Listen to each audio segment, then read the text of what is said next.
Hello, everyone. Hello, everyone, and welcome back to the Not Content Podcast. This is one of our YouTube exclusives. My name is Jerome, and joining me, as always, is Brian. Please like and subscribe to us on YouTube. Click the bell icon for notifications. If you are listening to our podcasts, please through Apple and Spotify, give a 4 or 5 star review so as to help people discover what you're doing over there. Again, this is a YouTube exclusive. That is what we kind of do in the month of December because there's so much holiday content out there that we really can't stuff it all into one month. So that's why we do this. So, going to be very, very exciting. We are discussing Anna and the Apocalypse, a movie that I believe is underrated. It is certainly not perfect, and I think that's one of the reasons that it's not getting necessarily the traction like so many of the other holiday movies on this list, on the things that we've talked about over the years. Brian, you are not a huge fan of this movie, so why don't you tell me a little bit about why? Okay, look, I'm not anti-musical at all. I'm open to all musicals, right? Sometimes musicals just don't click with certain people, and I guess this is one of those cases because, like, I'm not a fan of the show Glee at all. I don't like any of those characters. I saw the pilot, did not feel any of the music, could not root for any of those characters. I had similar vibes after the first 10 minutes of this movie. Um, and I get what they were going for. It's like a Shaun of the Dead. It's a musical. It's supposed to be for young kids. This is 2017, so I can see this is kind of like off the heels of the Glee run. And musicals were still, I don't know, probably the same way they were 10 years ago, like the same kind of treatment they get, right? Sometimes they're a big hit, and sometimes they're a slow hit, and sometimes they're not a hit at all. So there's always this kind of like, this the thing with the producers in Hollywood, like, is this going to be a hit with the audiences? Like, we're doing a musical. Musicals are very, a gamble, very much a gamble, and we've seen that within the Heights, and we've seen with like Australia or whatever it was, or not Australia. What's that one? The one with Hugh Jackman as the circus leader. The Greatest Showman. Greatest Showman. So Greatest Showman actually not really, I wouldn't say bombed when it initially came out. It took like a 6 week run to finally build an audience I for mean, that but I movie to would make money. argue that that should be more of the norm. I think the idea that we should be expecting movies to just immediately come out and be a hit the first weekend is kind of ridiculous. The idea that movies should actually be building, I think, is a good thing.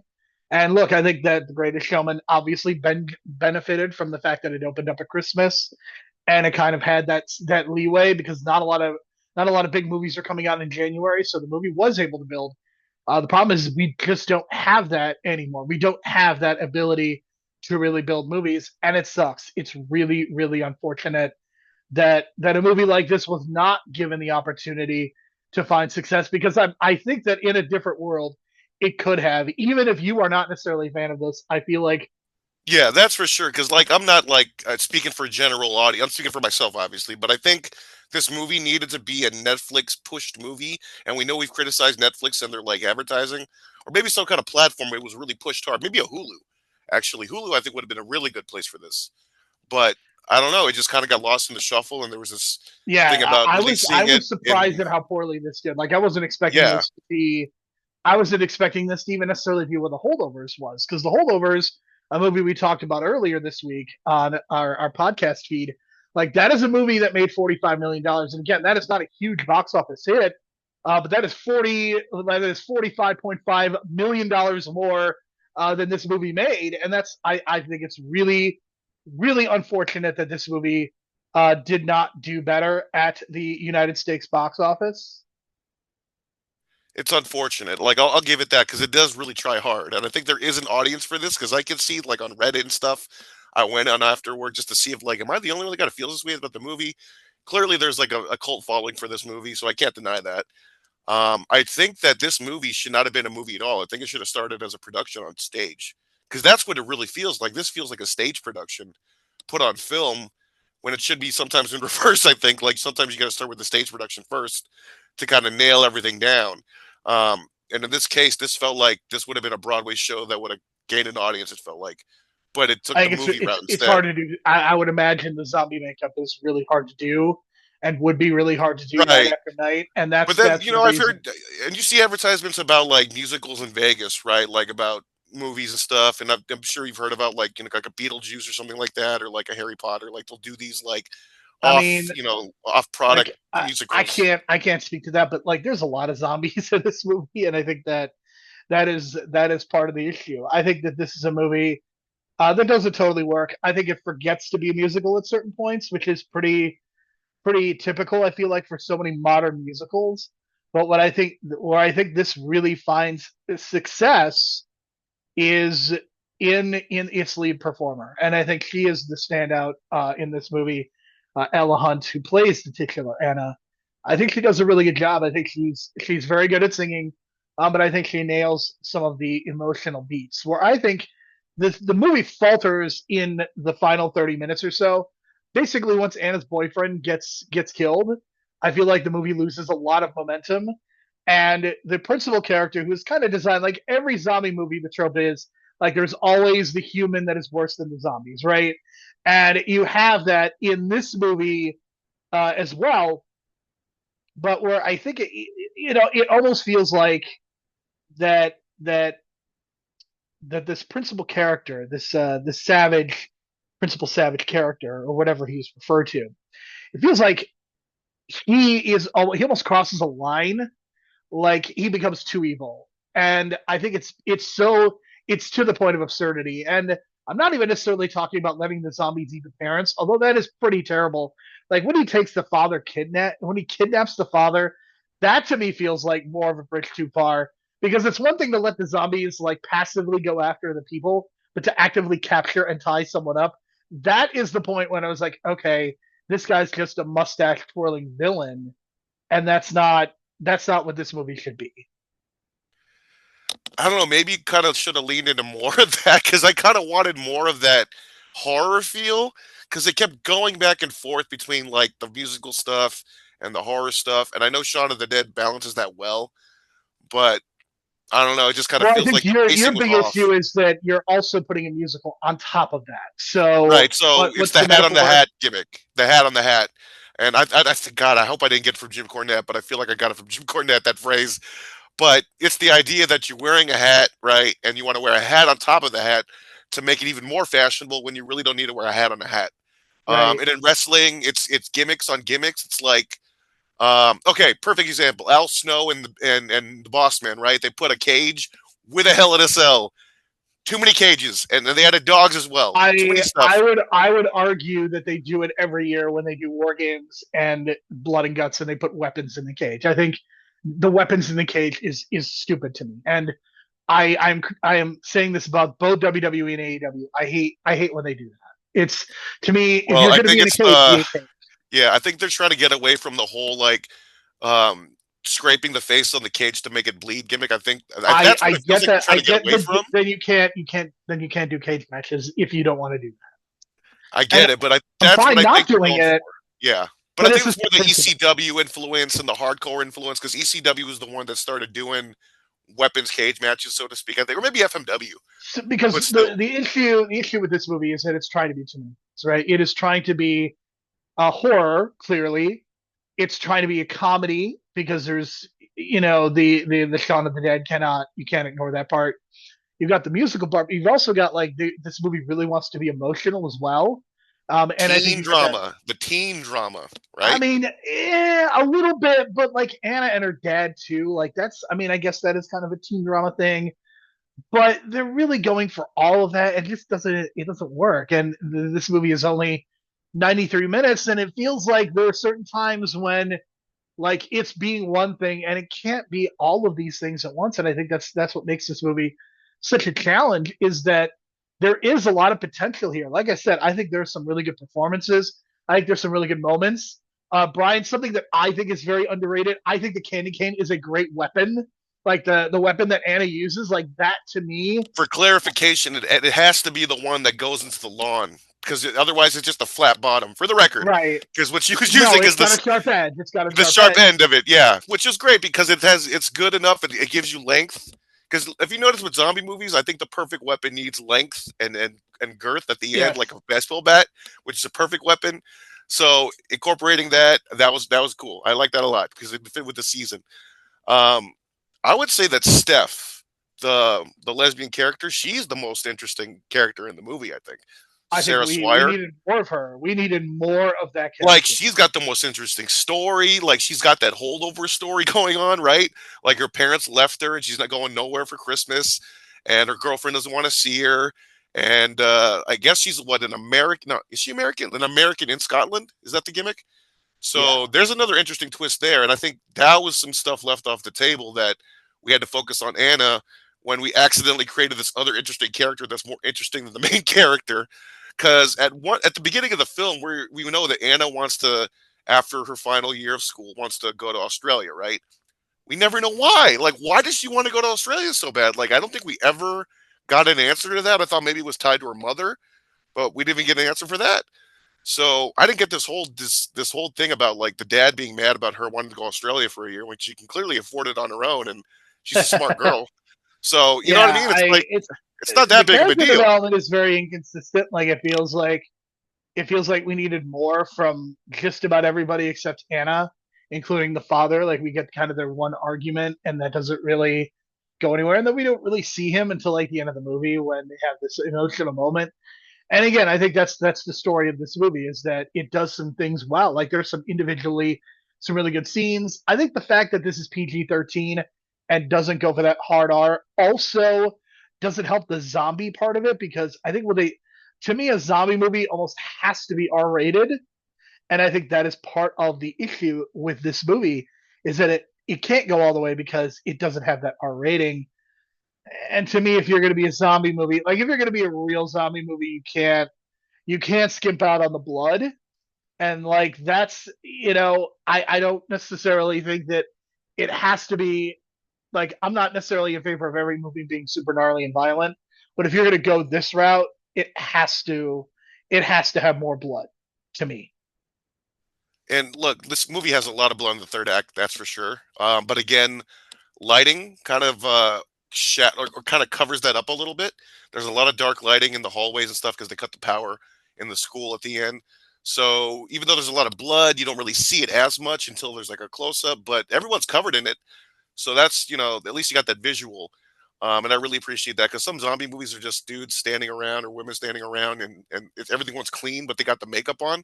And sometimes they don't have blood on them. I'm like, I think they need more blood. And sometimes that's kind of like a tell in zombie movies where Yes, it's like they got a bunch of people, but they didn't get the right makeup people, which clearly happens in zombies movies in '80s and '90s. So luckily they got the makeup down. It's just I get what you're saying on pushing that hard R because I think there should have been some scenes that kind of pushed it more, like the best friend getting eaten alive should have been. I don't know because that's a total homage to that scene in Dawn of the Dead where that dude gets eaten alive at the end, that biker dude, and it just felt like they were like shot for shot going for that, and they just pulled away. So I was like, oh man, like, but you could hear him getting eaten. So I thought that was an interesting take. I wanted to see it, but they just pulled right. away and just So played with the audio. apparently, in reading about this movie, I think something that I found interesting is I guess there's a much longer cut of this out there, and the director's cut has an additional song. Um, and the song is about Paul K's Arthur Savage, the vice principal, who is really terrible. And I guess in the song, the other characters come to the realization that he is evil. That basically the song would set up what he does later much better. And I can't help but think in reading that, like that probably helps the movie out significantly, not just because you're adding the song, but you're also adding something to his character and creating some self-realization. I get that. I just think that like him being the villain was kind of shoehorned in towards more the end. I You mean, know what I mean? certainly, I think that is the problem. But I think if you do that, if you include that song, I think you correct that error. Yeah, that makes sense. Because I mean, I could already see him going down that route anyway. Like you say mustache Absolutely, twirling. He's got that beard. Looks like an evil beard anyway. So it's kind of like the audience got automatically kind of it is. knows. It definitely looks like an evil beard, which I agree. That's for sure. But I yeah, it's I just weird that I classify that as a good thing. I thought it was weird that he did this thing at the end with the stage play. Like he almost tried to make a play with the zombies or something, or like the audience was the zombies. And it kind of reminded me of this horror movie that I just found out about. I haven't seen it yet. I think it's called Stage Fright. It's one of those Italian giallo movies where like um I guess they're performing a play, and the actors and the producers are trapped inside the play overnight because they have to rehearse overnight because there's changes in the play. But slowly they're getting murdered throughout the movie, right? And then at the end, he takes all the dead bodies, puts them on stage, and kind of sets them up as like a stage play. And it kind of reminded me of that. None of it was a direct homage to that, but I was like, wow, I just heard about this scene, and all Maybe. of a sudden I'm seeing the scene, and it's very similar. So I might check that out because there's some giallo movies that kind of like not for me. Sometimes they go a little too freaky on the supernatural side, but when it's just a straight up slasher, I think those are more for me because there's less supernatural stuff. But but that's just Yes. kind of like what I saw. Like this movie Stage Fright kind of reminded me of that at the end. So wouldn't surprise me considering this is a stage musical on film. Well, I So think this is there's also some Buffy in this as well. I don't think you can discount the musical see, Buffy I've heard about episode. that episode. I just never seen it, but I could clearly see the influence on it. Like it's A lot of Buffy. yeah, Buffy as a musical has influenced so much. I like it's weird to say that an episode of a TV show has influenced pop culture in the way that it has, but it truly has because every other TV show that does a musical owes itself directly back to Buffy. And I look at a movie like this, and I'm sure that I could think of other things as well, but like it's really obvious. yeah, for sure. The thing is, though, like at the end, I think that song at the end before they get picked up in the car, something about the timing of that was just so off. Like it didn't, like it kind of It ruined the should have moment. felt more. It should have felt like a bigger climax than it did. I don't even know if you think I don't even know if you need a song at that moment because at that moment it's like they're all about I think it's because more based on about like music. this is I think it's a budget thing. It doesn't feel like they had the budget to really like execute that scene the way they needed to. Yeah, it's like it's very unfortunate because it felt like they were going for this big dramatic moment, or like they were going to incorporate killing Yes, zombies I within the would agree song. that it didn't work. But I mean, it I was think just standing there. They're just standing there and singing. So I was like, give me something at least. But like to me this is a perfect example of the contrast. Like again, one of our episodes per week has been kind of something that is worthy of being in the Christmas canon, and then something else just feels like it misses the boat. And this to me isn't even though I like this more than A Very Merry Christmas, this feels like an even bigger like they're clearly going for something and they were not successful. yeah, it's unfortunate because like this ending is so open ended. It felt like they had a different ending in mind and they just cut right. And Like it feels like something like a like Violent Night. I think is a little bit more successful because it's not they're not too many gimmicks. Like clearly they're referencing a couple of other Christmas movies, but it's different between referencing something than doing something that is more genre. Like it clearly is an action comedy, and that's what it is. And there have been a million action comedies, so you're able to kind of put those two things together. But if Violent Night was a musical, you would probably run into the same problems you ran into here. that's for sure. And then just this ending of not giving us an answer as to even what was going on. And I know that zombie movies tend to take that trope of not explaining as to how the virus even starts, but at least in comparison, Shaun of the Dead gives you a book ending on that, right? They show you how the virus starts, they control the virus at the end, and everyone's happy.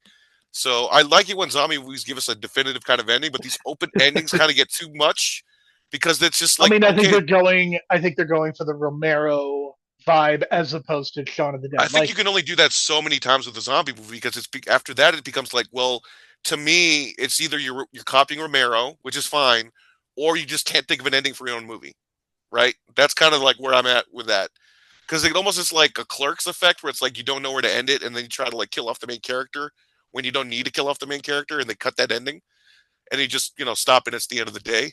They didn't know when to cut, and I felt like they should have shown like going out of I can town. see that. I can see that.